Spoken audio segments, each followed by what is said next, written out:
ఎవరినో black mail చేయడానికి తాను ముద్రగడ సంస్మరణ సభకు వెళ్లలేదని అన్నారు Jaggampeta TDP MLA Jyothula Nehru. Jagan trap లో తమ పార్టీ నేతలు పడుతున్నారని అన్నారాయన. బోండా ఆ విధంగా మాట్లాడటం కరెక్ట్ కాదని అన్నారు. 2019లో టీడీపీ అధికారం పోవడానికి కాపు ఉద్యమమే కారణమని చెప్పడం తప్పని చెప్పారు. కాపుల అభివృద్ధికి నిర్ణయం తీసుకునేది చంద్రబాబు కూటమి సర్కారని అంటున్న జ్యోతుల నెహ్రూతో మా ప్రతినిధి Sai Sudheer face to face.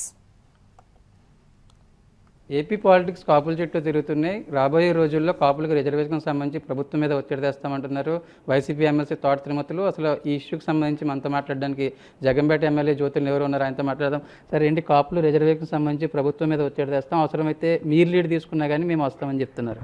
Kapu reservation మీద తెలుగుదేశం పార్టీ చాలా సానుకూలంగా ఉంది. దానికి తెలుగుదేశం పార్టీ గతంలో చేసినటువంటి కార్యక్రమాలే దానికి నిదర్శనం. ఇంకా కాపులకి చెయ్యాల్సింది కానీ చేసేది కానీ రిజర్వేషన్ ఇచ్చేది కానీ అది తెలుగుదేశం పార్టీ చంద్రబాబు నాయుడు నాయకత్వంలోనే జరుగుతుంది. ఈ కూటమి ప్రభుత్వం దీనికి ఉద్యమం చేయాల్సినటువంటి అవసరం లేదు.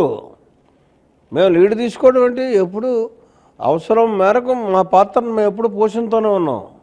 నేను ఒక కులానికి పరిమితం కాకూడదు. అందులో మనది సెక్యులర్ వ్యవస్థ. ఈ వ్యవస్థలో అందరినీ సమానంగా చూడాల్సినటువంటి అవసరం ఉంది. అయితే నేను పుట్టినటువంటి కులానికి మాత్రం నేను నా వరకు న్యాయం చేయడంలో తప్పులేదు. మరి రాజకీయ స్వార్థం కోసం మనం కులాన్ని అడ్డెట్టుకుని రాజకీయంగా ఎదగాలనుకోవడం, ఉద్యమాలు చేయడం ఇది మాత్రం నా అభిమతం కాదు.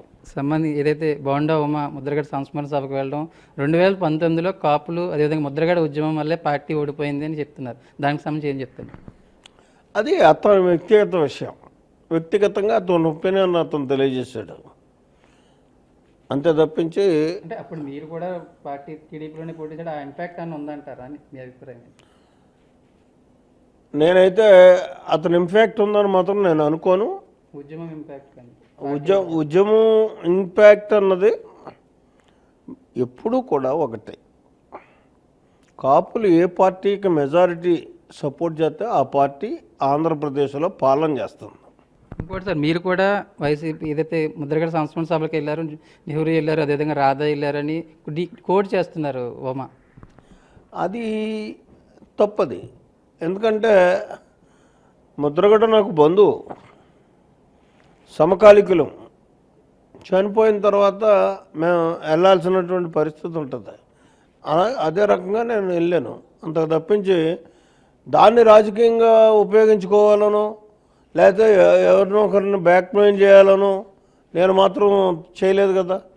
కేవలం వెళ్ళాను, సంతాపం తెలియజేశాను, వచ్చాను. ఇదంతా పార్టీల మధ్య కులాల మధ్య ఫైటింగ్లా కనిపిస్తుందంట.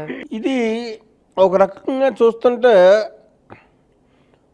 ముద్రగడ గారి మరణాన్ని ఇవాళ జగన్మోహన్ రెడ్డి రాజకీయంగా ఉపయోగించుకోవడానికి ప్రయత్నం చేస్తున్నాడు అంటాను నేను. ఆ వల్ల మా ఊళ్ళు పడిపోతున్నారు అంతే. ముద్రగడ సంస్మరణ సభకు సంబంధించి ఎవరిని బ్లాక్మెయిల్ చేయడానికి, ఎవరిని ఇబ్బంది పెట్టడానికి వెళ్ళలేదు. తనకు సంబంధించి ఏదైతే కాపుల రిజర్వేషన్లు అదేవిధంగా ఉద్యమం సంబంధించి ఉద్యమం అవసరం లేదని నెహ్రూ క్లారిటీ ఇస్తున్న పరిస్థితి.